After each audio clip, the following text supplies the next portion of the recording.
ছাত্ৰ ছাত্ৰীসকল আজি মই এইখন ভিডিঅ'ত তোমালোকৰ ওচৰত আলোচনা কৰিবলৈ লৈছো ত্ৰিভুজ নামৰ লেসনটো এই লেসনটো অষ্টম নৱম আৰু দশম তিনিটা ক্লাছতে আছে গতিকে ভিডিঅ'টো অতি গুৰুত্বপূৰ্ণ এইখন ভিডিঅ'ত মই ৰেখাকোণ সম্পৰ্কে অকন ধাৰণা দিছো কাৰণ ত্ৰিভুজ বুজি পাবলৈ ৰেখাকোণৰ ধাৰণাটো অত্যন্ত গুৰুত্বপূৰ্ণ ইয়াত মই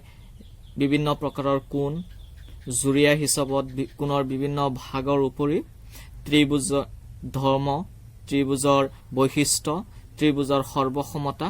ত্ৰিভুজৰ প্ৰকাৰ সম্পৰ্কে মই আলোচনা কৰিছো গতিকে ভিডিঅ'টো ফাৰ্ষ্টৰ পৰা লাষ্টলৈকে চাবা চোৱাৰ পিছত যদি ভাল লাগে ভিডিঅ'টো লাইক কৰিবা আৰু যদি তুমি মোৰ চেনেলটোত নতুন হোৱা তেতিয়া হলে চেনেলটো সাবস্ক্ৰাইব কৰিবা বলা এতিয়া আমি ভিডিঅ'টো আৰম্ভ কৰো ৰেখা বুলি যদি আমি কওঁ ৰেখা তেতিয়ালে ক'ব লাগিব বিন্দুৰ সমষ্টিয়ে ৰেখা ৰেখা কি ৰেখা হৈছে বিন্দুৰ সমষ্টি এনেকুৱা ভাবে আমি যদি এটা বিন্দুৰ লগত আৰু এটা বিন্দুক যদি আমি এনেকে সংযোগ কৰো তেতিয়ালে কি হৈ যাব ৰেখা হৈ যাব গতিকে বিন্দুৰ সমষ্টিয়ে হল ৰেখা এই ৰেখাকো বিভিন্ন প্ৰকাৰৰ আছে সমান্তৰাল অসমান্তৰাল বক্ৰৰেখা সৰল ৰেখা এনেকুৱা বিভিন্ন ধৰণৰ ৰেখা আছে যেনে এই দুটাক সমান্তৰাল ৰেখা বুলি কম দুডাল ৰেখাক সমান্তৰাল ৰেখা বুলি কোৱা হয় যদি ইহতক দুইফালে অসীমলৈ বঢ়াই দিলেও কোনো বিন্দুতে কটাকটি নকৰে তেন্তে কি বুলি কম হিয়তক সমান্তৰাল ৰেখা আৰু যদি কটাকটি কৰে তেতিয়াহলে হেতু হৈ যাব অসমান্তৰাল ৰেখা ঠিক আছে সমান্তৰাল ৰেখা এটো হল অসমান্তৰাল ৰেখা এনেকে লম্ব ৰেখা আছে দুডাল ৰেখাক পৰস্পৰ লম্ব ৰেখা বুলি কোৱা হয় যদি ইহতে এটা আনটোৰ লগত 90 ডিগ্ৰী এংগলত কটাকটি কৰে এতিয়া আমি কোণ সম্পৰ্কে আহো কোণৰো বিভিন্ন প্ৰকাৰ আছে কোণ যদি এটা নিৰ্দিষ্ট বিন্দুৰ পৰা দুডাল ৰশ্মি ওলাই তেতিয়া হলে এই ৰশ্মি দুটাৰ মাজৰ যেটো দিশৰ পাৰ্থক্য সেই দিশৰ পাৰ্থক্যটোকে কোণ বুলি কোৱা হয় ইয়াক থিতাৰে বুজোৱা হয় কিৰে বুজায় থিতাৰে আৰু মনত ৰাখিবা গৰিৰ কাটাৰ বিপৰীত দিশতহে কোণক জোকা হয় গৰিৰ কাটা এনেকে ঘূৰে কিন্তু গৰিৰ কাটাৰ ডাইৰেকশন হৈছে এটো গৰিৰ কাটা এনেকে ঘূৰে কিন্তু কোণ জোখাৰ ইটো হৈছে ইয়াৰ বিপৰীত দিশত মানে কোণ জোকা হয় গৰিৰ কাটাৰ বিপৰীত দিশত হেতু কাৰণে এটুক মই এই ইফালৰ পৰা ডাইৰেকশনটো এটো দিছো ঠিক আছে এটো হল কোণ কোণ বিভিন্ন প্ৰকাৰৰ আছে যেনে সূক্ষ্ম কোণ আছে মই শৰ্টকাটকে মাত্ৰ আলোচনা কৰিম ইয়াত কাৰণ মই ত্ৰিভুজহে আলোচনা কৰিম পিছতকে ত্ৰিভুজত যিখিনি প্ৰয়োজন হয় প্ৰয়োজনীয় বস্তুখিনি মই প্ৰথমে আলোচনা কৰি লওঁ ইয়াতে আছে সূক্ষ্ম কোণ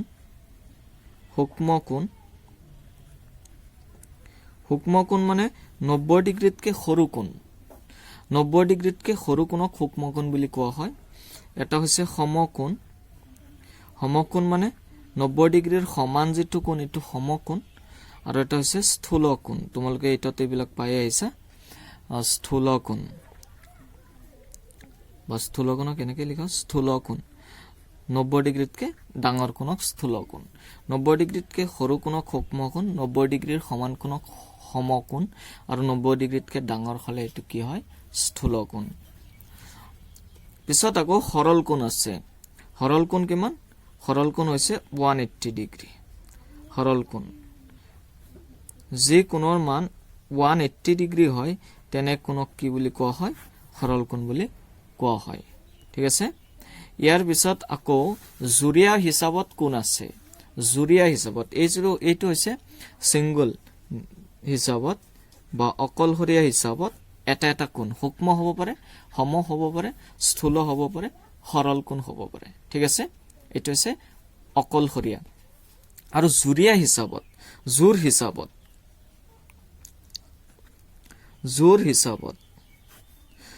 হিচাপত আকৌ কোণৰ প্ৰকাৰ আছে জোৰ হিচাপত আছে পূৰক কোণ আছে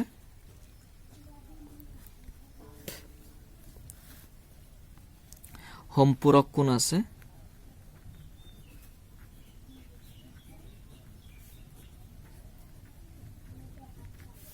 আৰু প্ৰত্যৱৰ্তী কোণ আছে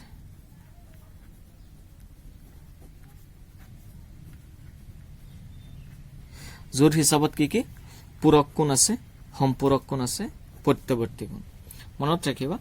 পূৰক কোণ কি হয় যদি দুটা কোণৰ যোগ 90 ডিগ্ৰী হয় তেতিয়া হলে এটা কাণটোৰ পূৰক কোণ মই এটা এংগল এ ললো এটা এংগল বি ললো এই দুটা মিলাই যদি 90 ডিগ্ৰী হৈ যায় তেতিয়া হলে কি কম এটা কাণটোৰ পূৰক যেনে যদি মই 40 ডিগ্ৰীৰ কও 40 ডিগ্ৰীৰ পূৰক হৈ যাব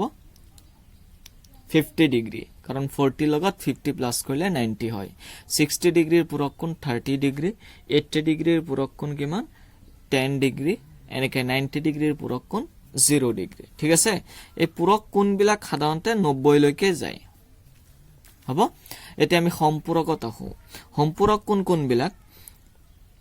যদি দুটা কোণৰ যোগ 180 ডিগ্ৰী হয় যদি কি হৈ যায় দুটা কোণৰ যোগ যদি 180 ডিগ্ৰী হয় এটা কাণটোৰ সম্পূৰক কোণ বুলি কোৱা হয় দুটা কোণৰ যোগ যদি কিমান হয় 90 ডিগ্ৰী হয় এটা কাণটোৰ সম্পূৰক কোণ বুলি কোৱা হয় যেনে যদি 180 হয় যেনে এটা যদি 100 হয় আনটো হ'ব 80 ডিগ্ৰী এটা 120 হলে আনটো হৈ যাব 60 ডিগ্ৰী এটা যদি 150 হয় আনটো হ'ব 30 ডিগ্ৰী গতিকে চাবা দুটা কোণৰ যোগ কি হলে 180 ডিগ্ৰী হলে এটা কাণটোৰ কি বুলি কোৱা হয় সম্পূৰক বুলি কোৱা হয় আৰু সম্পূৰক কোণ দুটাৰ যোগ মিলাই কিমান হৈ যায় 180 হৈ যায় প্ৰত্যৱৰ্তী হল তেনে জুৰীয়া কোণ যি কোণ দুটাৰ যোগফল কি হৈ যায় 360 হৈ যায় যদি দুটা কোণৰ যোগ কিমান হয় 360 ডিগ্ৰী হয় তেন্তে এটা কাণটোৰ প্ৰত্যৱৰ্তী কোণ বুলি কোৱা হয় এই প্ৰত্যৱৰ্তী কোণবিলাক সাধাৰণতে 180 তকে ডাঙৰ আৰু 360 তকে সৰু বা সমান থাকে ঠিক আছে এতিয়া প্ৰত্যৱৰ্তী কোণবিলাক যিবোৰ কোণ কি হয় দুটা কোণৰ যোগ যদি মিলাই 360 ডিগ্ৰী হৈ যায় তেতিয়া হলে এটা কাণটোৰ প্ৰত্যৱৰ্তী কোণ বুলি কোৱা হয় আৰু প্ৰত্যৱৰ্তী কোণ দুটাৰ যোগ কিমান 360 এতিয়া মই যদি কও যে 200 ডিগ্ৰী কোণৰ প্ৰত্যৱৰ্তী কোণ কিমান তেতিয়া হৈ যাব 160 কাৰণ এই 200 ৰ লগত 160 প্লাস কৰিলে কিমান হৈ যাব 360 হ'ব এনেকে 60 ডিগ্ৰীৰ প্ৰত্যৱৰ্তী বুলি ক'লে 60 ডিগ্ৰীৰ প্ৰত্যৱৰ্তী এই 360 ৰ পৰা কি কৰিব লাগিব 60 ডিগ্ৰী বিয়োগ কৰিব লাগিব তেতিয়া আহি যাব 300 ডিগ্ৰী ঠিক আছে কাৰণ এই 60 ৰ লগত 300 প্লাস কৰিলে কি হৈ যায় 360 হৈ যায় এতিয়া 100 ডিগ্ৰী যদি প্ৰত্যৱৰ্তী হতে তেতিয়ালে এটো হৈ যাব 360 ৰ পৰা 100 বিয়োগ কৰিব লাগিব মানে 260 হ'ব 100 ডিগ্ৰীৰ প্ৰত্যৱৰ্তী ঠিক আছে এতিয়া মই কি আলোচনা কৰিলো যে ৰেখা কাক কয় বিন্দুৰ সমষ্টিকে ৰেখা বুলি কয় বিভিন্ন ধৰণৰ ৰেখা আছে সমান্তৰাল ৰেখা অসমান্তৰাল ৰেখা লম্ব ৰেখা সমান্তৰাল ৰেখা দুডাল ৰেখাক সমান্তৰাল বুলি কোৱা হ'ব যদি ইহতৰ দুইফালে অসীমলৈ বৰ্খাই দিলে কোনো বিন্দুতে কটাকটি নকৰে আৰু যদি কটাকটি কৰে তেতিয়ালে সমান্তৰাল হ'ব এটো হৈছে লম্ব ৰেখা কিয় হ'ব যদিহে কি হয় দুডাল ৰেখাই পৰস্পৰ 90 ডিগ্ৰী কোণত যদি কটাকটি কৰে তেতিয়ালে ইয়াতক লম্ব ৰেখা বুলি কোৱা হয় তাৰ পিছত কোণৰ ডেফিনেশন দিছিলো কোণৰ ডেফিনেশন কি যে এটা নিৰ্দিষ্ট বিন্দুৰ পৰা যদি দুডাল ৰশ্মি ওলাই তেতিয়ালে ৰশ্মি দুটাৰ মাজৰ যেটো দিশৰ পাৰ্থক্য এই ৰশ্মিটো এফালে গৈ আছে এই ৰশ্মিটো এফালে গৈ আছে এই ৰশ্মি দুটাৰ মাজৰ দিশৰ পাৰ্থক্য কোণ বুলি কোৱা হয় কোণ অকলশৰীয়া হিচাপত কলে কোণ হ'ব সূক্ষ্ম কোণ সমকোণ স্থূল কোণ আৰু সৰল কোণ ঠিক আছে সূক্ষ্ম কোণ সমকোণ স্থূল কোণ আৰু সৰল কোণ সূক্ষ্ম কোণ হৈছে 90 ডিগ্ৰীতকৈ সৰু কোণ এটো 90 ডিগ্ৰীতকৈ কি হয় সৰু হৈ যায় 90 ডিগ্ৰীতকৈ সৰু হয় সূক্ষ্ম কোণ সমকোণ হয় 90 ডিগ্ৰীৰ সমান হয় আৰু স্থূল হৈছে 90 ডিগ্ৰীতকৈ ডাঙৰ হয় ঠিক আছে এটো কি হৈ যায় 90 ডিগ্ৰীতকৈ ডাঙৰ 180 লৈকে 180 ৰ আগলৈকে থাকে আৰু এটো সৰল কোণ হৈছে সিধা কি হৈ যায় 180 ডিগ্ৰীৰ সমান হয় আৰু জোৰ হিচাপত কোণৰ প্ৰকাৰ আছে পূৰক সম্পূৰক আৰু প্ৰত্যৱৰ্তী জোৰ হিচাপত কি পূৰক কোণ আছে সম্পূৰক কোণ আছে আৰু প্ৰত্যৱৰ্তী পূৰক কোণ কোনবিলাক দুটা কোণৰ যোগ মিলাই যদি 90 ডিগ্ৰী হয় এটা কোণটোৰ পূৰক কোণ বুলি কোৱা হয় সম্পূৰক কোণবিলাক যদি দুটাৰ যোগফল মিলাই 180 হয় তেন্তে এটা কোণটোৰ কি বুলি কোৱা হয় সম্পূৰক বুলি কোৱা হয় 3 নম্বৰটো হৈছে প্ৰত্যৱৰ্তী দুটা কোণৰ যোগ মিলাই যদি 360 হয় এটা কোণটোৰ প্ৰত্যৱৰ্তী বুলি কোৱা হয় ঠিক আছে ইয়াৰ বাহিৰেও যদি দুডাল ৰেখাক বেলেগ এটা ছেদকে ছেদ কৰে তেতিয়া হলে তাত বিভিন্ন ধৰণৰ কোণৰ সৃষ্টি হয় মই ধৰিলো এই AB এডাল ৰেখা আৰু CD এডাল ৰেখা AB এডাল ৰেখা CD এডাল ৰেখা এই ৰেখাটোডালক এটা ছেদক L এ ধৰিলো ছেদ কৰিছে বা কটাকটি কৰিছে তেতিয়ালে চোৱা ইয়াত 8টা কোণৰ সৃষ্টি হৈছে 1 2 3 4 5 6 7 8 কিমানটা কোণ 8টা কোণ 1 2 3 4 5 6 7 8 ঠিক আছে 8টা কোণৰ সৃষ্টি হৈছে এটা মনত ৰাখিবা প্ৰধানকে চাৰি প্ৰকাৰৰ কোণ থাকে ইয়াত সৃষ্টি হয় চাৰি প্ৰকাৰৰ কোণ হৈছে অনুৰূপ কোণ প্ৰথমটো কি কোণ অনুৰূপ কোণ অনুৰূপ কোণ কোনবিলাক অনুৰূপ কোণ হৈছে দেখাত একে ধৰণৰ কোণ দেখাত কেনেকুৱা কোণ একে ধৰণৰ কোণ সো এংগল 1 ৰ লগত এংগল 5 হ'ব অনুৰূপ কোণ কিয় এংগল 1 টো সোৱা এনেকুৱাকে আছে এংগল 1 টো আৰু তলত এংগল 5 টো এনেকে আছে গতিকে হিয়ত একেমুখী কোণ অনুৰূপ কোণ আৰু কি হয় এই একেমুখী কোণ বা অনুৰূপ কোণবিলাক পৰস্পৰ সমান হৈ যায় মানে এংগল 1 ৰ খলনি কি হৈ যাব এংগল 5 হৈ যাব এনেকে এংগল 1 ৰ খলনি এংগল 5 এই দুটা হৈছে কি অনুৰূপ কোণ এংগল 2 জিফালে ডাইৰেকশনত আছে হে একে ডাইৰেকশনত কিন্তু এংগল 6 ও আছে গতিকে এংগল 2 ৰ অনুৰূপ কোণ হৈ যাব এংগল 6 এনেকে ইয়াত হ'ব এংগল 1 ৰ অনুৰূপ এংগল 5 এংগল 1 ৰ অনুৰূপ এংগল 5 মানে এইটো আৰু এইটো এংগল 2 ৰ অনুৰূপ আছে এংগল 6 গতিকে এংগল 2 ৰ অনুৰূপ কোণ কি হয় এংগল 6 এংগল 3 তলফালে আছে ডাইৰেকশনটো ইয়াত চোৱা 7 টো একে ডাইৰেকশনত আছে তলফালে আছে একেমুখী কোণ ঠিক আছে তো এইটো অনুৰূপ কোণ হৈ যাব তো এংগল 3 ৰ সমান কি হৈ যাব এংগল 3 ৰ সমান হৈ যাব 7 আৰু এংগল 4 টো জিফালে ডাইৰেকশনত আছে জি ডাইৰেকশনত আছে এংগল 8 টো একে ডাইৰেকশনত আছে হেতু কাৰণে এংগল 4 ৰ সমান কি হৈ যাব এংগল 8 হৈ যাব এইখিনি কি কোণ অনুৰূপ কোণ এখানে অনুৰূপ কোণ এতিয়া ধৰিলো ইয়াত এটা কোণ এনেকে আছে এটা ত্ৰিভুজ আছে ইয়াতো এটা ত্ৰিভুজ আছে ইয়াতৰ অনুৰূপ কোণ বুলি ক'লে এই এংগলটোৰ অনুৰূপ হ'ব এইটো এংগল এই কোণটোৰ অনুৰূপ এইটো কোণ মই যদি ইয়াত A B C দিও আৰু ইয়াত P Q R দিও তেতিয়ালে এংগল A ৰ অনুৰূপ হ'ব এংগল P এংগল B ৰ অনুৰূপ হ'ব এংগল Q এংগল C ৰ অনুৰূপ হ'ব এংগল R কিন্তু ইয়াত সমান হ'ব পাৰে ত্ৰিভুজৰ ক্ষেত্ৰত নহব পাৰে যদি সৰ্বসম বা সদৃশ হয় তেতিয়া হলে এংগল বিলাক সমান হ'ব নহলে নহয় কিন্তু সোৱা ইয়াত যে অনুৰূপ কোণবিলাক সমান অনুৰূপ কোণ কিয় সমান হয় জানানে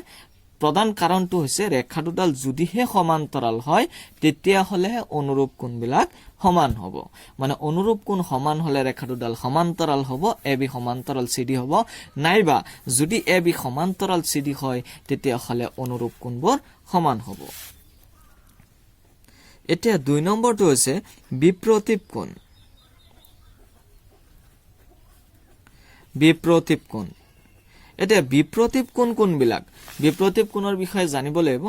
বিপ্ৰতীপ কোণ মানে পৰস্পৰ বিপৰীতমুখী কোণ বিপ্ৰতীপ কোণ মানে পৰস্পৰ বিপৰীতমুখী কোণ ধৰিলো দুডাল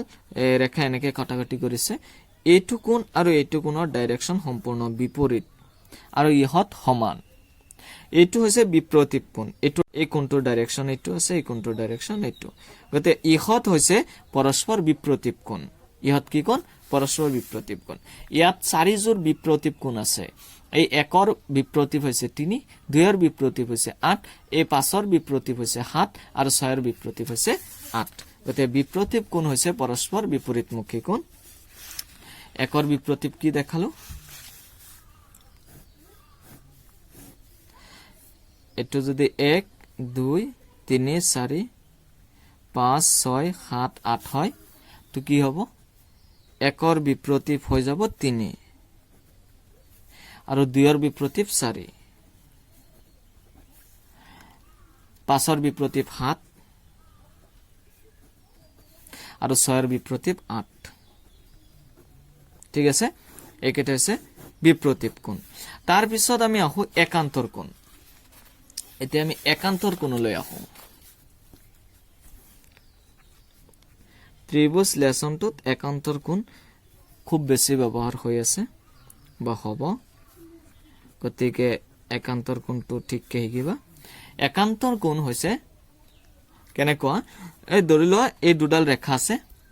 ৰেখা দুটা যদি পৰস্পৰ সমান্তৰাল হয় আৰু যদি এটো ছেদক হয় তেতিয়াহলে কি হ'ব এই কোণটোৰ একান্তৰ কোণ হ'ব এইটো মানে সমান্তৰাল হ'ব লাগিব তেতিয়াহলে একান্তৰ কোণবিলাক সমান হ'ব এটো হৈছে একান্তৰ কোণ ঠিক আছে এটো 1 ললো এটো 2 এটো 3 4 এটো 5 6 7 8 একান্তৰ কোণবিলাক সহজতে মনত পেলাবলৈ এটো ই টেক্স এটা আছে এটো হৈছে এই কোণবিলাক জেড শেপত থাকে কেনেকুৱা শেপত থাকে জেড শেপত থাকে জেটৰ নিচিনা থাকিব এটো জেড শেপত থাকে এনেকুৱা শেপত থাকে মানে কি হ'ব এইটোৰ একান্তৰ এইটো হ'ব এইটো আৰু এইটো একান্তৰ হ'ব এইটো আৰু এইটো একান্তৰ হ'ব কেনেকুৱা এই 3 লগত 5 আহিব 3 লগত কি আহিব 5 আহিব এইটো সোৱা 3 এইটো হৈছে 5 এইটো 3 এইটো 5 আৰু এনেকুৱা জেড শেপত আছে ইয়াত কেনেকুৱা শেপত আছে সোৱা জেড শেপত আছে গতে 3 5 আৰু এইটো যদি চাও এইটো এনেকুৱাকে আছে সোৱা 4 ৰ যদি মই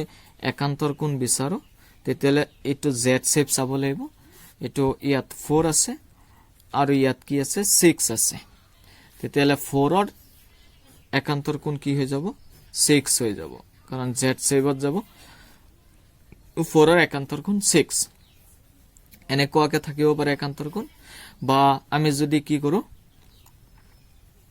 এইটোৰ একান্তৰ চাব বিচাৰো 2 ৰ একান্তৰ তেতিয়ালে 2 ক লৈ জেড শেপত চাব লাগিব 2 ৰ জেড শেপৰ কোণটো আহিব এটো একান্তৰ বহি কোণ হৈ যাব হেতুৰ এটো ঠিক আছে একান্তৰ বহি কোণ তো ইয়াত সোৱা মনত ৰাখিবা যে একান্তৰ কোণবিলাক কি হয় জেড শেপত থাকে একান্তৰ কোণবিলাক জেড শেপত থাকে আৰু ইয়াত কি কি হৈছে একান্তৰ কোণ এংগল যদি মই 3 লও এংগল 3 এই 3 একান্তৰ হৈ যাব 5 এংগল 5 আৰু এই একান্তৰ কোণবিলাক সমান হয় এংগল 4 ৰ হৈ যাব 6 এংগল 4 ৰ একান্তৰ কোণ কি হৈ যাব 6 এখিনি হৈছে একান্তৰ অন্তঃকোণ তাৰ পিছত আমি জানিব লাগিব সন্নিহিত কোণ সন্নিহিত কোণ কোনবিলাক সন্নিহিত কোণৰ আৰু এটা নাম আছে হেতু হৈছে ওচৰা ওচৰি কোণ সন্নিহিত কোণ বা ওচৰা ওচৰি কোণ সন্নিহিত কোণ বা ওচৰা ওচৰি কোণ গতে ওচৰা ওচৰি কোণবিলাক তো বুজিয়ে পাইছে অৰ্থটো যে ওচৰা ওচৰিকে থাকিব ওচৰা ওচৰি কোণ সন্নিহিত হ'ব যদিহে ইয়াতৰ যোগফল 180 হয় ওচৰা ওচৰি কোণবিলাকৰ যোগফল কিমান হ'ব লাগিব 180 হ'ব লাগিব তেতিয়া হলে কি হৈ যাব ইহত সন্নিহিত হৈ যাব এতিয়া ধৰি লোৱা এই দুডাল সমান্তৰাল ৰেখা এইটো ছেদক তেতিয়া হলে ইয়াৰ সন্নিহিত বুলি ক'লে এই এংগলটো আহিব ইয়াৰ ওচৰত আৰু ইয়াৰ ওচৰত এই এংগলটো এই দুইটাই ইয়াৰ সন্নিহিত কোণ আৰু মনত ৰাখিবা সন্নিহিত কোণৰ যোগ কি হয় মিলাই 180 হয়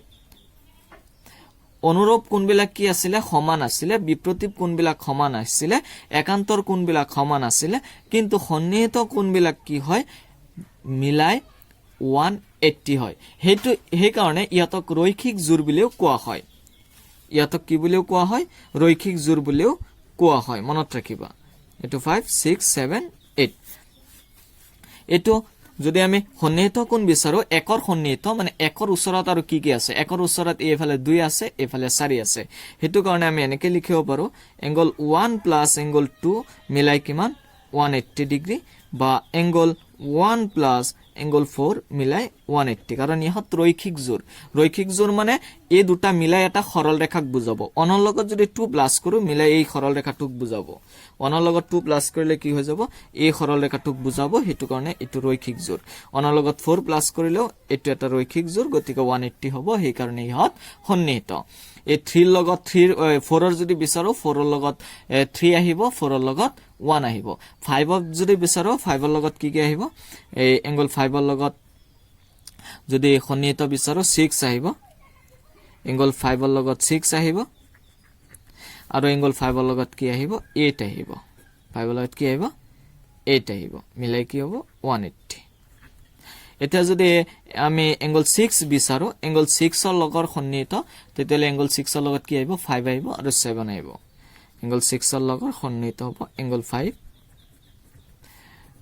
এংগল 6 ৰ লগৰ সন্নিহিত হ'ব এংগল 7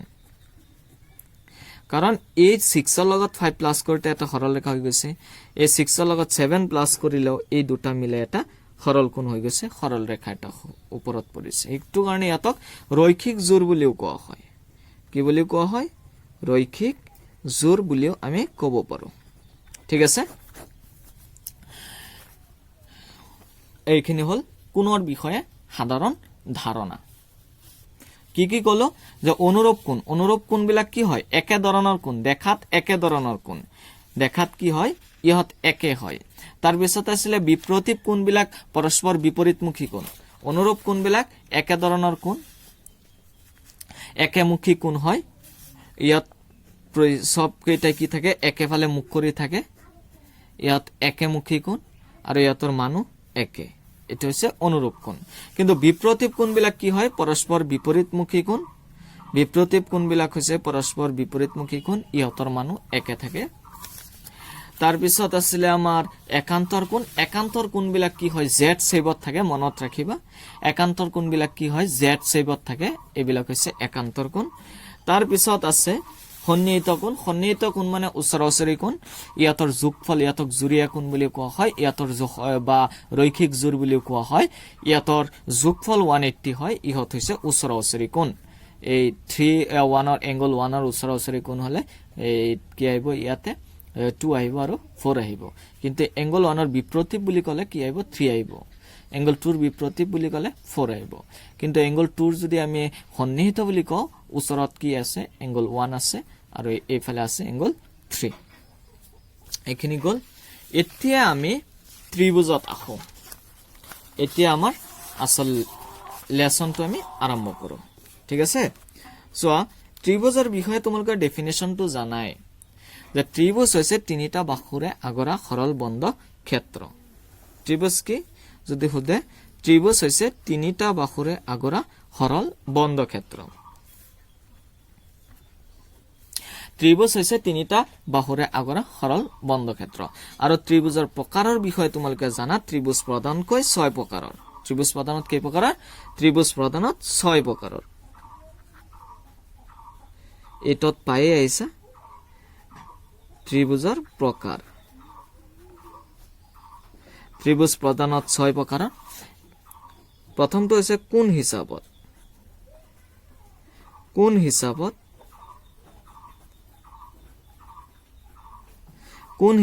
3 প্ৰকাৰৰ কি আছিল সূক্ষ্ম কোণী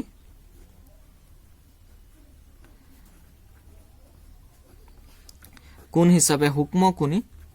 সমকোণী আৰু স্থূল কোণী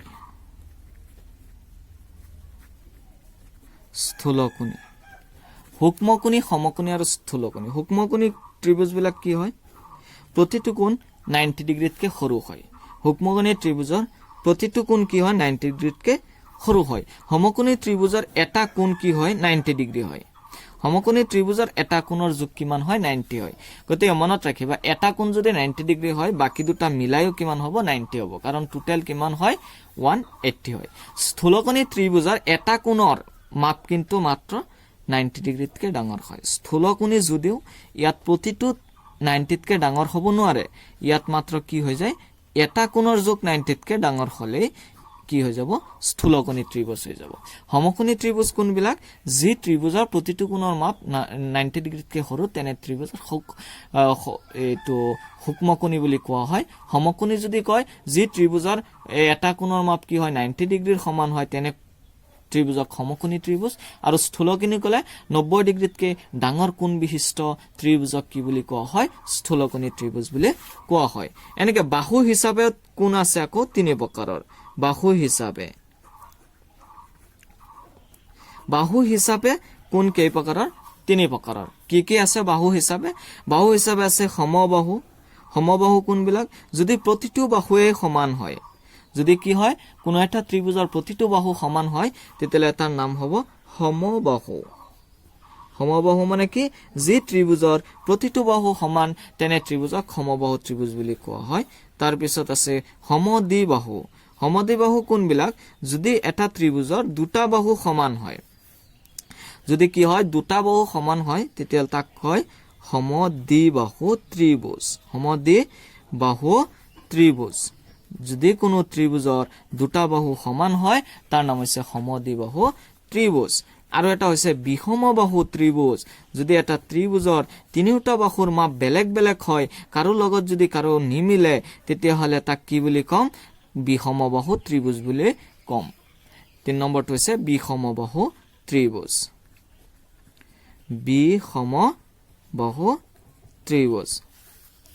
সমবাহু মানে প্ৰতিটো কোণৰ প্ৰতিটো বাহু সমান আৰু প্ৰতিটো কোণ মনত ৰাখিবা সমকোণী ত্ৰিভুজৰ প্ৰতিটো সমকোণী নহয় সমবাহু ত্ৰিভুজৰ প্ৰতিটো কোণৰ যোগ কিমান 60 ডিগ্ৰী সমবাহু ত্ৰিভুজ কাক কয় যি ত্ৰিভুজৰ প্ৰতিটো বাহু সমান তেনে ত্ৰিভুজক সমবাহু আৰু সমবাহু ত্ৰিভুজৰ প্ৰতিটো কোণ কিমান প্ৰতিটো বাহু যেটো সমান প্ৰতিটো কোণো সমান হয় আৰু সেই কোণবিলাক কিমানকে হয় 60 ডিগ্ৰী হয় এবিলাক প্ৰুফ কৰিব দিয়ে পিছত ত্ৰিভুজ লেসনত প্ৰমাণ আছে এইখিনি আমি পিছত আলোচনা কৰিম এটো হৈছে সমদ্বিবাহু ত্ৰিভুজ যি ত্ৰিভুজৰ দুটা বাহু সমান তেনে ত্ৰিভুজক কি বুলি কোৱা হয় সমদ্বিবাহু ত্ৰিভুজ বুলি কোৱা হয় আৰু মনত ৰাখিবা সমদ্বিবাহু ত্ৰিভুজৰ সমান বাহুৰ বিপৰীত কোণবিলাক কি হয় সমান হয় এই বাহুটোৰ বিপৰীত কোণ এটো এই বাহুটোৰ বিপৰীত কোণ এটো গতিকে এই বাহু দুটা যদি সমান থাকে ইয়াৰ বিপৰীত যে দুটা কোণ আছে সেই কোণ দুটা কি হৈ যাব সমান হৈ যাব বিষমবাহু ত্ৰিভুজৰ প্ৰতিটো বাহুৰ দৈৰ্ঘ্য বেলেগ বেলেগ হেতু কাৰণে ইহতৰ কোণবিলাকৰ দৈৰ্ঘ্য কোণৰ মাপো বেলেগ বেলেগ হয় ঠিক আছে তো আমাৰ ত্ৰিভুজৰ প্ৰকাৰ গল এতিয়া ত্ৰিভুজৰ কিছুমান ধৰ্ম আছে আমি ধৰ্মখিনি অত্যন্ত প্ৰয়োজন জনাটো কাৰণ ত্ৰিভুজ লেসনটোত এই ধৰ্মখিনিকে প্ৰমাণ কৰিব দিয়ে আৰু এই ধৰ্মখিনি আমি ব্যৱহাৰ কৰি বিভিন্ন প্ৰমাণ আমি কৰো বা কৰাত ব্যৱহাৰ কৰো ধৰ্মখিনিৰ মাজত প্ৰথমটো হৈছে ত্ৰিভুজৰ অন্তকোণৰ মাপৰ সমষ্টি 180 ত্ৰিভুজৰ কি হয় ত্ৰিভুজ এটাৰ অন্তকোণ কেইটা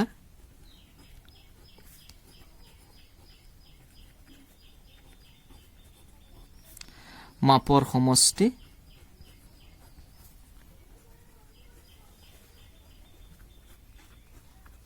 কি হয় 180 ডিগ্ৰীৰ সমান হয় এটো হৈছে প্ৰথম ত্ৰিভুজৰ প্ৰথম ধৰ্ম ত্ৰিভুজৰ অন্তকোণ কেইটাৰ মাপৰ সমষ্টি 180 হয় যিকোনো ত্ৰিভুজ হলে অন্তকোণ কেইটাৰ মাপৰ সমষ্টি কিমান হ'ব 180 হ'বই আৰু মনত ৰাখিবা ত্ৰিভুজৰ যিকোনো দুটা বাহুৰ সমষ্টি তৃতীয় বাহুতকৈ সদায় ডাঙৰ ত্ৰিভুজৰ যিকোনো দুটা বাহুৰ দৈৰ্ঘ্যৰ সমষ্টি মানে দুটা বাহু মিলাই যিমান দৈৰ্ঘ্য হয় সেই দৈৰ্ঘ্যটো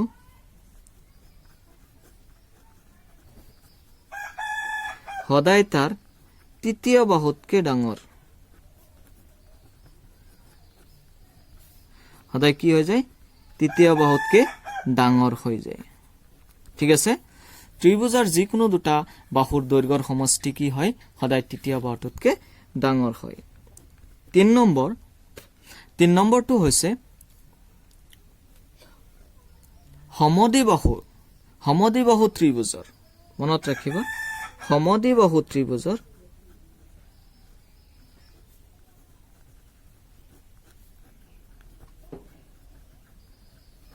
সমদ্বিবাহু ত্ৰিভুজৰ সমান বাহুৰ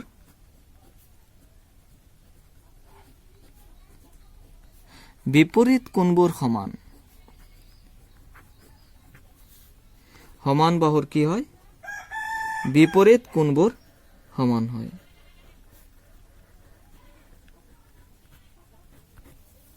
এটো হল আমাৰ 3 নম্বৰটো 4 নম্বৰ হৈছে সমবাহু ত্ৰিভুজৰ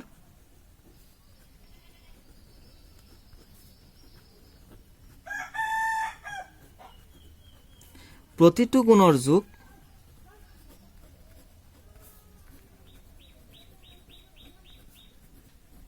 সমবাহু ত্ৰিভুজৰ প্ৰতিটো কোণৰ যোগ কিমান 60 ডিগ্ৰীৰ সমান সমবাহু ত্ৰিভুজৰ প্ৰতিটো কোণৰ যোগ কিমান 60 ডিগ্ৰীৰ সমান তাৰ পিছত আছে ত্ৰিভুজ এটাৰ বহিকোণ মই আকৌ বুজাই দিম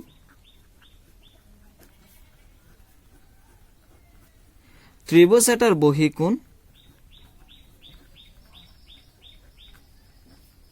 ইয়াৰ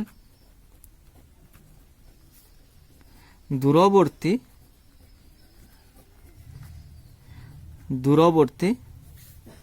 অন্তঃকোণ কেইটাৰ মাপৰ সমষ্টিৰ সমান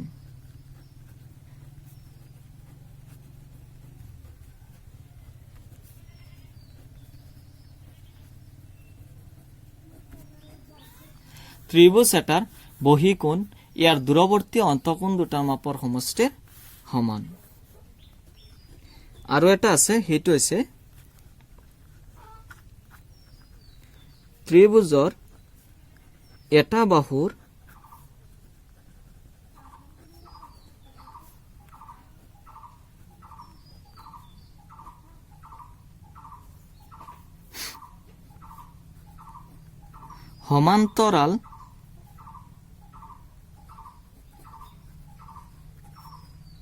সমান্তৰাল কৈটনা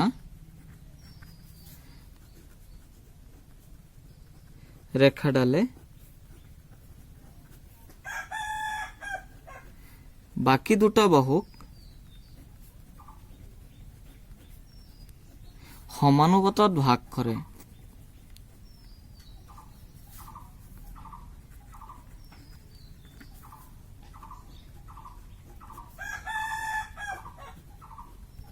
আৰু লাষ্ট যেটো হৈছে লাষ্টৰটো হৈছে এটুকে ত্ৰিভুজৰ এটা বাহুৰ সমান্তৰালকে টনা ৰেখাডালে বাকি দুটা বাহুক কি কৰে সমানুপাতত ভাগ কৰে লাষ্টৰটো হৈছে ত্ৰিভুজৰ যিকোনো দুটা বাহুৰ ত্ৰিভুজৰ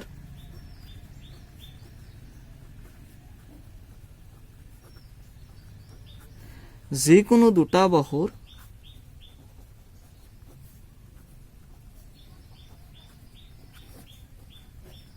মধ্যবিন্দু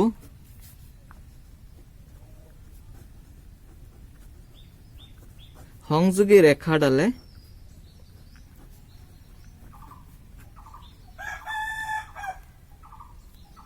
বা ৰেখাডাল তৃতীয় বাহুৰ সমান্তৰাল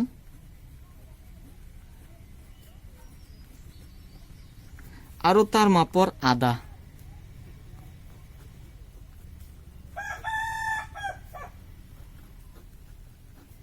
তার মাপর কি হয় আধা এই মই যি কেইটা বৈশিষ্ট্য এই কেইটা হৈছে ত্ৰিভুজৰ বৈশিষ্ট্য বা ধৰ্ম ত্ৰিভুজৰ বৈশিষ্ট্য বা ধৰ্ম এই বৈশিষ্ট্য বা ধৰ্মবিলাক প্ৰুফ কৰিবলৈ এনুৱেল এক্সামত আহে প্ৰতিটো এনুৱেল এক্সামতে এই বৈশিষ্ট্যবিলাক কি কৰিব আহে প্ৰমাণ কৰিব আহে কি যে ত্ৰিভুজ এটাৰ অন্তঃকোণ কেইটাৰ মাপৰ সমষ্টি কিমান হয় 180 ডিগ্ৰীৰ সমান হয় এটো সকলোৱে জানা ক্লাস 5-6 তে এটো আছে 5-6 ৰ পৰা পাই আহি আছে ত্ৰিভুজ এটাৰ অন্তঃকোণ কেইটাৰ মাপৰ সমষ্টি কিমান 180 ডিগ্ৰী ঠিক আছে তো ত্ৰিভুজৰ যিকোনো দুটা বাহুৰ দৈৰ্ঘ্যৰ সমষ্টি তাৰ তৃতীয় বাহুতকৈ কি হয় ডাঙৰ হয় এইটো কেনেকুৱা চোৱা ইয়াত মই এইটো যদি ত্ৰিভুজ লওঁ এ বি সি তেতিয়াহ'লে এই এ বিৰ লগত যদি মই বি সি প্লাছ কৰোঁ এই এ বি আৰু বি সি মিলাই কি হৈ যাব এ চিতকৈ ডাঙৰ হৈ যাব মানে এ বি প্লাছ বি সি এইটো সদায় ডাঙৰ হ'ব কাতকৈ ডাঙৰ হ'ব এ চিতকৈ ঠিক তেনেকৈ মই এ বিৰ লগত যদি এ চি লওঁ এই এ বিৰ লগত যদি মই এ চি লওঁ এ বি আৰু এ চি এই দুটা মিলাই কি হৈ যাব এই দুটা মিলাই এই তৃতীয় বাহুতকৈ ডাঙৰ হ'ব তৃতীয় বাহু কি বি চিতকৈ ডাঙৰ হৈ যাব এনেকৈ যদি মই বি চিৰ লগত যদি এ চি লওঁ বি চি আৰু যদি এ চি লওঁ এই বি চিৰ লগত যদি মই কি লৈ লওঁ এ চি লৈ লওঁ বি চি প্লাছ এ চি যদি কৰোঁ এই বি চিৰ লগত এ চি লৈ ল'লে এই দুটা মিলাই কি হৈ যাব এ বিতকৈ ডাঙৰ হৈ যাব এইটো হৈছে এই ধৰ্মটো যে ত্ৰিভুজৰ যিকোনো দুটা বাহুৰ দৈৰ্ঘ্যৰ সমষ্টি কি হৈ যায় সদায় তাৰ তৃতীয় বাহুটোতকৈ ডাঙৰ হয় পিছত এইটো হৈছে সমদ্বিবাহু ত্ৰিভুজৰ সমান বাহুৰ বিপৰীত কোণবোৰ সমান সমদ্বিবাহু ত্ৰিভুজ মই এইটো যদি সমদ্বিবাহু ত্ৰিভুজ লওঁ এ বি চি সমদ্বিবাহু ত্ৰিভুজ যদি লওঁ য'ত A B equal A C A B C মই যদি সমদ্বিবাহু ত্ৰিভুজ লওঁ য'ত এ বি আৰু এ চি সমান তেতিয়াহ'লে মনত ৰাখিবা এই এ বিৰ বিপৰীত যিটো কোণ আছে মানে এই কোণটো আৰু এ চিৰ বিপৰীতে যিটো কোণ আছে মানে এই কোণটো এই সমান বাহুৰ বিপৰীত কোণ দুটাও কি হৈ যাব সমান হৈ যাব মানে এংগল বি ইকুৱেল হৈ যাব এংগল চি এইবিলাক আমি কি কৰিম লেছনৰ ভিতৰত আমি প্ৰমাণ কৰিবলৈ ব্যৱহাৰ কৰিম ঠিক আছে সমদ্বিবাহু ত্ৰিভুজৰ কি হয় সমান বাহুৰ বিপৰীত কোণবোৰ সমান হয় সমবাহু ত্ৰিভুজৰ প্ৰতিটো কোণৰ যোগ 60 ডিগ্ৰী সমবাহু ত্ৰিভুজৰ চোৱা সমবাহু ত্ৰিভুজ জানা যি ত্ৰিভুজৰ তিনিওটা বাহু সমান হয় তেনে ত্ৰিভুজক কি বুলি কোৱা হয় সমবাহু ত্ৰিভুজ বুলি কোৱা হয় মই ধৰিলো এ বি সি সমবাহু ত্ৰিভুজ তেতিয়াহ'লে কি হৈ যাব এ বি ইকুৱেল হৈ যাব বি সি ইকুৱেল হৈ যাব এ চি চোৱা এই আগৰ যিটো উপপাদ্য পাইছিলো আগৰ উপপাদ্যটো মতে বা আগৰ যিটো ধৰ্ম পাইছিলো ত্ৰিভুজৰ সেই ধৰ্ম মতে কি হয় সমান বাহুৰ বিপৰীত কোণ সমান ইয়াত কিন্তু তিনিওটা বাহু সমান সেই কাৰণে তিনিওটা বাহুৰ বিপৰীতে যিবিলাক কোণ আছে এই তিনিওটা কোণো কি হৈ যাব সমান হৈ যাব গতে তিনিওটা কোণ যদি সমান হৈ যায় আৰু তিনিটা কোণৰ যোগ যদি 180 হয় তিনিটা কোণ যদি সমান হয় আৰু মিলাই যদি 180 হয় তো প্ৰতিটো কিমান আহিব প্ৰতিটো 60 কে আহিব সেই কাৰণে মই লিখিছো যে সমবাহু ত্ৰিভুজৰ কি হয় প্ৰতিটো কোণৰ যোগ কিমান হয় 60 ডিগ্ৰীৰ সমান হয় এটো কি কৰিব লাগিব আমি পিছত প্ৰুফ কৰিব লাগিব তাৰ পিছত ত্ৰিভুজ এটাৰ বহিকোণ ইয়াৰ দূৰৱৰ্তী অন্তকোণ দুটাৰ বা অন্তকোণ কেইটা মাপৰ সমষ্টিৰ সমান ত্ৰিভুজৰ বহিকোণ মই এটো এটা ত্ৰিভুজ ললো আৰু ইয়াক বাহিৰলৈ বৰখাই দিলো মই এ বি সি এটা ত্ৰিভুজ ললো এ বি সিৰ বি সি বাহুক মই কি কৰিলো ধৰিলো ডি বিন্দুলৈ বৰখাই দিলো তেতিয়াহ'লে এটা বহিকোণৰ সৃষ্টি হৈছে বহিকোণটো হৈছে এই কোণটো মানে এংগল এ চি ডি বহিকোণটো কি এংগল এ চি ডি এই কোণটো এটো হৈছে বহিকোণ ইয়াৰ অন্তৱৰ্তী আছে অন্তৱৰ্তী বা নিকটৱৰ্তী এটা কোণ আছে নিকটৱৰ্তী কোণটো হৈছে এইটো কিন্তু দূৰৱৰ্তী গৈছে দূৰত কোণটো আছে এইটো হৈছে নিকটৱৰ্তী দূৰৱৰ্তী দুটা অন্তকোণ আছে এংগল এ আৰু এংগল বি হেতু কাৰণে কি কৈছে এই বহিকোণটো মানে এংগল এ চি ডি কি হয় ইয়াৰ দূৰৱৰ্তী অন্তকোণ মানে এংগল এ আৰু এংগল বিৰ সমষ্টিৰ সমান হেতুকে কৈছে ত্ৰিভুজ এটাৰ বহিকোণ ইয়াৰ দূৰৱৰ্তী অন্তকোণ দুটাৰ মাপৰ সমষ্টিৰ সমান তাৰ পিছত আছে যে ত্ৰিভুজ এটাৰ এটা বাহুৰ সমান্তৰাল কেটনা ৰেখাডোলা বাকি দুটা বাহুক কি কৰে সমানুপাতত ভাগ কৰে ত্ৰিভুজ এটাৰ এটা বাহুৰ সমান্তৰাল কেটনা ৰেখাডালে বাকি দুটা বাহুক কি কৰে সমানুপাতত ভাগ কৰে এটো যে ত্ৰিভুজ এটা বাহুৰ সমান্তৰালকে টনা ৰেখাডালে বাকি দুটা বাহুক কি কৰে সমানুপাতত ভাগ কৰে মই এইটো যদি এটা ত্ৰিভুজ লওঁ মই ইয়াত এইটো যদি এটা ত্ৰিভুজ লওঁ আৰু যদি এটা বাহুৰ সমান্তৰালকে এটা বাহু মানে বিচিৰ সমান্তৰালকে মই যদি এডাল ৰেখা টানো আৰু সেই ৰেখাটোৱে যদি এ বিক ডি বিন্দু আৰু এ সিক যদি ই বিন্দুত কাটে মই কি কব বিচাৰি আছো বুজি পাই আছানে এবিসি হৈছে এটা ত্ৰিভুজ এই এবিসি ত্ৰিভুজত বিসি বাহুৰ সমান্তৰালকে যদি এডাল ৰেখা টানা হয় বিসি বাহুৰ সমান্তৰালকে যদি ৰেখা টানো মই ধৰিলো ৰেখাটোৱে কি কৰিছে ডি আৰু ই বিন্দুত কাটিছে তেতিয়া হলে কি কৰিব ই ডি ই যেটো ৰেখা আছে এই ৰেখাটোৱে কি কৰিব এই ৰেখাটো চোৱা BCৰ টো সমান্তৰাল হয় বাকি যে দুটা বাহু আছে বাকি দুটা বাহু মানে AB বাহু আছে আৰু AC বাহু আছে সেই AB আৰু AC বাহু কি কৰিব সমানুপাতত ভাগ কৰিব মানে AD বাই DB তাৰ সমান হৈ যাব AE বাই EC ঠিক আছে এটো মনত ৰাখিবা বহুত প্ৰয়োজনীয় ক্লাস 10 তো ব্যৱহাৰ হয় 10 তাৰ পিছত প্ৰমাণ পাবা আমি 9 তো ইয়াৰ প্ৰমাণ কৰিম সো ABC ত্ৰিভুজ হয় এই ABC ত্ৰিভুজৰ কি হয় এই BC বাহুৰ সমান্তৰালকে যেহেতু DE ৰেখাডাল টানিছো তেতিয়া হলে এই বৈশিষ্ট্য মতে কি হ'ব এটো এটা উপপাদ্য হয় এই উপপাদ্য মতে কি হ'ব এই এটা বাহুৰ সমান্তৰালকে টানা ৰেখাডালে বাকি যি দুটা বাহু আছে এটো সমান্তৰালকে টানিছো যে বাকি দুটা বাহু আছে AB আৰু AC আছে সেই বাহু বিলাকক কি কৰিব সমানুপাতত ভাগ কৰিব মানে AD বাই DB ইকুৱেল হৈ যাব AE বাই EC ঠিক আছে তাৰ পিছত কৈছে যে ত্ৰিভুজৰ যিকোনো দুটা বাহুৰ মধ্যবিন্দু সংযোগী ৰেখাডাল তৃতীয় বাহুৰ সমান্তৰাল আৰু তাৰ মাপৰ আধা দুটা বাহুৰ মধ্যবিন্দু সংযোগী ৰেখাডাল এতিয়া মই এটা ত্ৰিভুজ লও আৰু দুটা বাহুৰ মধ্যবিন্দু সংযোগীকে এটা ৰেখা টানো মই এটো ত্ৰিভুজ ললো ধৰিলো হক ABC ত্ৰিভুজ আৰু এই AB ৰ মধ্যবিন্দু মই ধৰিলো D আৰু এটোৰ মধ্যবিন্দু ললো E আগতে কিন্তু মধ্যবিন্দু নাছিলে এতিয়া মধ্যবিন্দু ললো এই মধ্যবিন্দু সংযোগী ৰেখাডাল কি কৈছে যে যিকোনো ত্ৰিভুজত দুটা বাহুৰ মধ্যবিন্দু যদি সংযোগ কৰি এটা ৰেখা টানো এই ৰেখাডাল কি হয় তৃতীয় বাহুৰ সমান্তৰাল হয় মানে এই AB ৰ মধ্যবিন্দু হৈছে D AC ৰ মধ্যবিন্দু হৈছে E গতে কি হৈ যাব DE সমান্তৰাল হৈ যাব DE সমান্তৰাল এটো সমান্তৰালৰ চিন DE সমান্তৰাল হৈ যাব BC কি কলো যে DE সমান্তৰাল হ'ব BC DE BC ৰ সমান্তৰাল আৰু কি হ'ব এটো হৈছে আৰু কি হ'ব এই তৃতীয় বাহুৰ সমান্তৰাল আৰু তাৰ মাপৰ আধা মানে DE ইকুৱেল হৈ যাব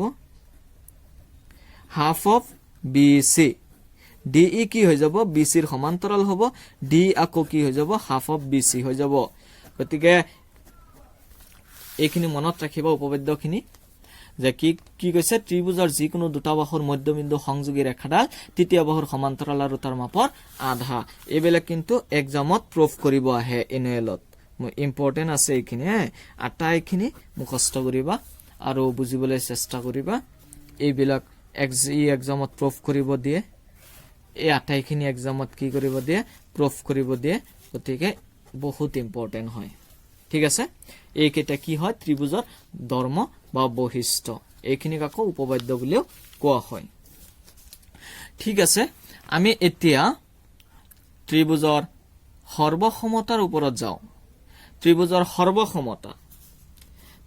সৰ্বসমতা কনগ্ৰুৱেন্সি বুলি কয় সৰ্বসমতা ত্ৰিভুজৰ সৰ্বসমতা এটো কি কনগ্ৰুৱেন্সি অফ ট্ৰায়াঙ্গল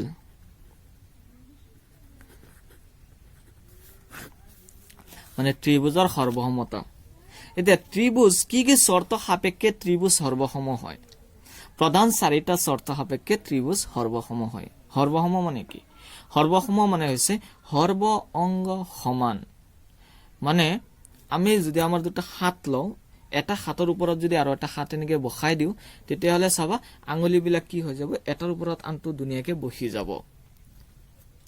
ধৰি লোৱা এটা কলমৰ পেকত 5টা পেন আছে কিমানটা পেন 5টা পেন আছে 5টা পেনৰে কালাৰ একে 5টা পেনৰে সমান সমান চিয়াহী আছে 5টা পেনে দেখাত একে ধৰণৰ হিয়তৰ হাফৰ বিলাকো একে হিয়তৰ চিয়াহীৰ কালাৰো একে তেতিয়া হলে দামো একে ওজনো একে তেতিয়া হলে এই 5টা পেনক কোৱা হ'ব সৰ্বসম তোমালোকৰ ক্লাস 9 ৰ কিতাপ বিলাক সৰ্বসম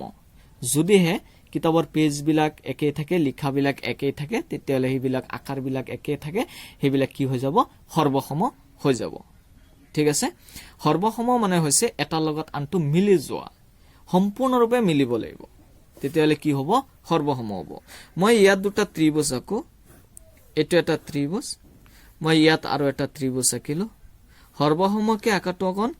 অসুবিধাই হয় মই আঁকিছো আৰু ইয়াতো এ বি সি ধৰি লোৱা এ বি সি এটা ত্ৰিভুজ পি কিউ আৰ এটা ত্ৰিভুজ এই দুটা ত্ৰিভুজ সৰ্বসম হ'ব যদিহে হিয়াতৰ অনুৰূপ কোণবিলাক সমান হয় অনুৰূপ কি কোণবিলাক যদি সমান হয় এইটো আৰু এইটো এই এংগল পিৰ সমান যদি এংগল এৰ সমান যদি পি হয় এংগল সিৰ সমান যদি এংগল আৰ হয় অনুৰূপ কোণবিলাক যদি সমান হয় ইয়াৰ উপৰিও যদি অনুৰূপ বাহুবিলাকো যদি সমান হয় কি হ'ব লাগিব এক নম্বৰ অনুৰূপ কোণবিলাক সমান হ'ব লাগিব অনুৰূপ কোণবোৰ কি হ'ব লাগিব সমান হ'ব লাগিব দুই নম্বৰ কি অনুৰূপ বাহুবোৰ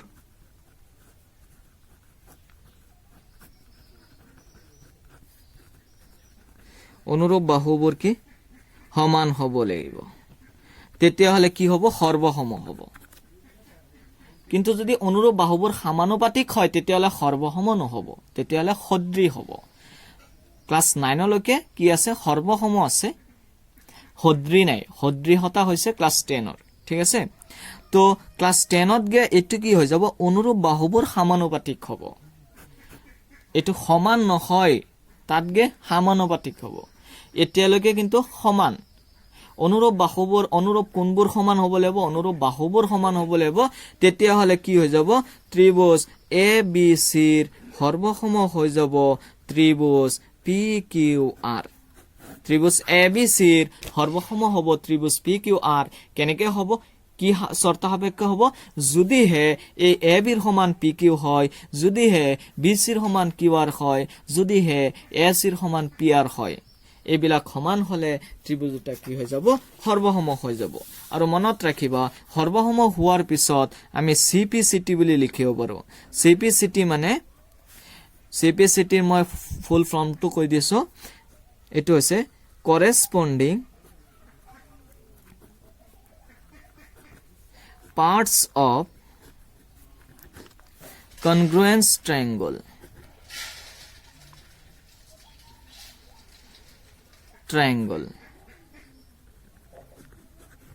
corresponding parts of congruence triangle মানে সৰ্বসম ত্ৰিভুজৰ অনুৰূপ অংশবিলাক মানে ত্ৰিভুজৰ কি অংশ থাকে বাহু আৰু কোণেই থাকে ত্ৰিভুজৰ অংশ দুটাই বাহু আৰু কোণ গতিকে অনুৰূপ অংগবিলাক কি হয় সমান হয় এতিয়া যদি আমাক কৈ দিয়ে যে ইয়াত এটা ত্ৰিভুজ আছে ত্ৰিভুজটো হৈছে এবিসি ইয়াত এটা ত্ৰিভুজ আছে ত্ৰিভুজটো হৈছে পিকিউআৰ দুটা সৰ্বসম ইয়াত হোৱা নাই যদি কৈ দিয়ে আৰু সৰ্বসম বুলি যদি কৈ দিয়ে হিয়তে যে এবিসি ৰ সৰ্বসম ত্ৰিভুজ পিকিউআৰ তেতিয়াহলে আমি লিখিব পাৰিম এংগল এ ৰ সমান এংগল পি এংগল বি ৰ সমান এংগল কিউ এংগল সি ৰ সমান এংগল আৰ ইয়াৰ উপৰিও এই এ বি ৰ সমান পি কিউ এই বি সি ৰ সমান হৈ যাব কিউ আৰ আৰু এই এ সি ৰ সমান হৈ যাব পি আৰ ঠিক আছে এইখিনি কি হয় সৰ্বসমতা শৰ্ত এতিয়া সৰ্বসমতাৰ মূল শৰ্ত হৈছে 4টা ত্ৰিভুজৰ সৰ্বসমতাৰ শৰ্ত কিমানটা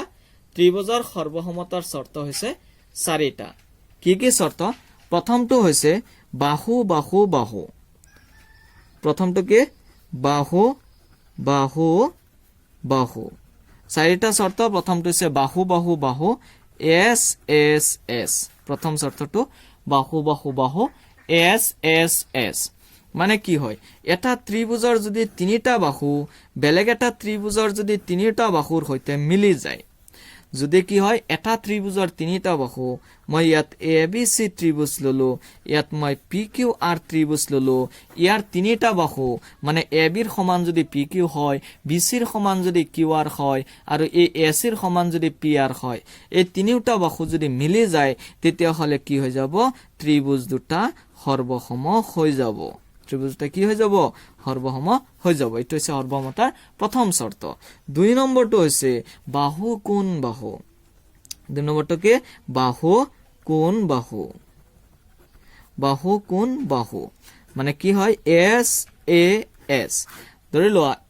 এস এ এস মতে কি দুটা ত্ৰিভুজ আছে এই দুটা ত্ৰিভুজে মই ললো যদি কি হয় দুটা বাহু সমান হয় যদি কি হয় দুটা বাহু সমান হয় এই দুটা বাহু সমান মানে এ বি সমান ধৰি লোৱা কি আছে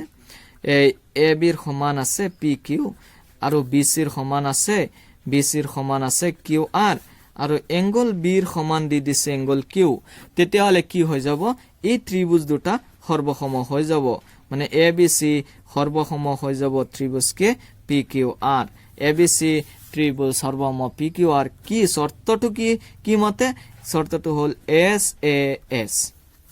সাইড এংগল সাইড মতে কি হৈ যাব ত্ৰিভুজ দুটা সৰ্বসম হৈ যাব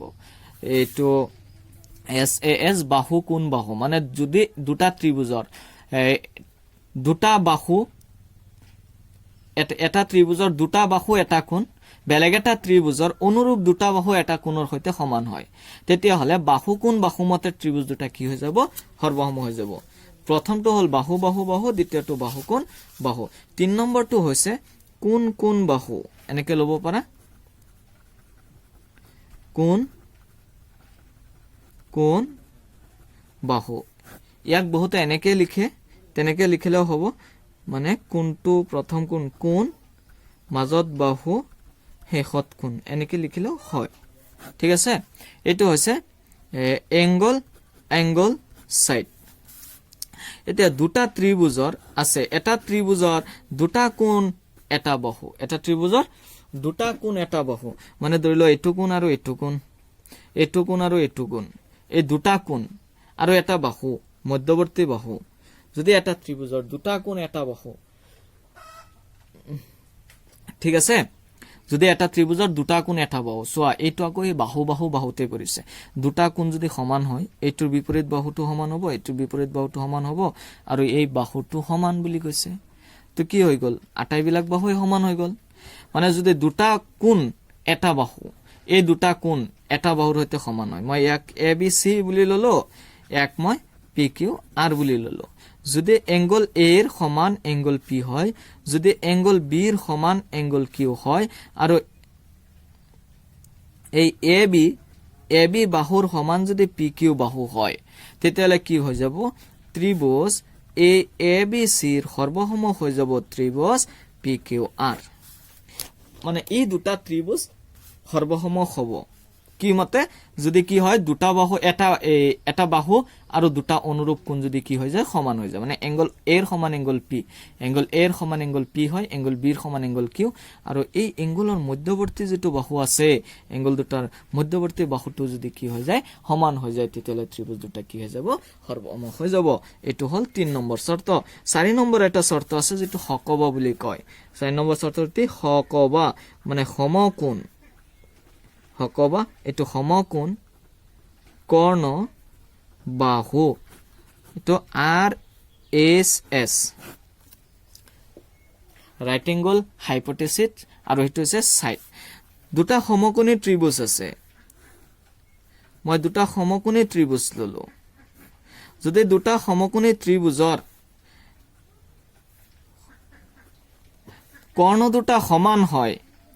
সমকোণী বুলি কৈছো তো দুটা কোণ 90 ডিগ্ৰী আছে সমান সমান আছে কোণটো 90 আছে সমকোণী কোৱাৰ কাৰণে এতিয়া কৰ্ণ দুটা যদি সমান হয় আৰু বেলেগ বাহু দুটা সমান এই কৰ্ণ দুটা সমান মই ইয়াত এ বি সি ললো আৰু ইয়াত পি কিউ আৰ ললো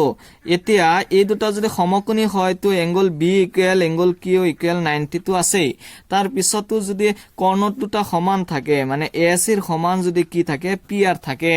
ইয়াৰ উপৰি বেলেগ এটা বাহু মানে এই ভূমি দুটা যদি সমান থাকে নাইবা কৰ্ণ এই লম্ব দুটা যদি সমান থাকে তেতিয়া হলে কি হৈ যাব এই হকবা মতে সমকোণ কৰ্ণ বাহু মতে ত্ৰিভুজ দুটা কি হৈ যাব মই ইয়াত বিসি ললো যে বিসি ৰ সমান কিউ আৰ তেতিয়া হলে এই হকবা মতে ত্ৰিভুজ এ বি সি ৰ সৰ্বসম হৈ যাব ত্ৰিভুজ পি কিউ আৰ তো এনএল এক্সামত কেতিয়াবা আহে ত্ৰিভুজৰ সৰ্বসমতাৰ শৰ্ত কেইটা লিখা এনেকে আহে ত্ৰিভুজৰ সৰ্বসমতাৰ শৰ্ত কেইটা লিখা বহুত ইম্পৰ্টেন্ট কোৱেশ্চন ত্ৰিভুজৰ সৰ্বসমতাৰ শৰ্ত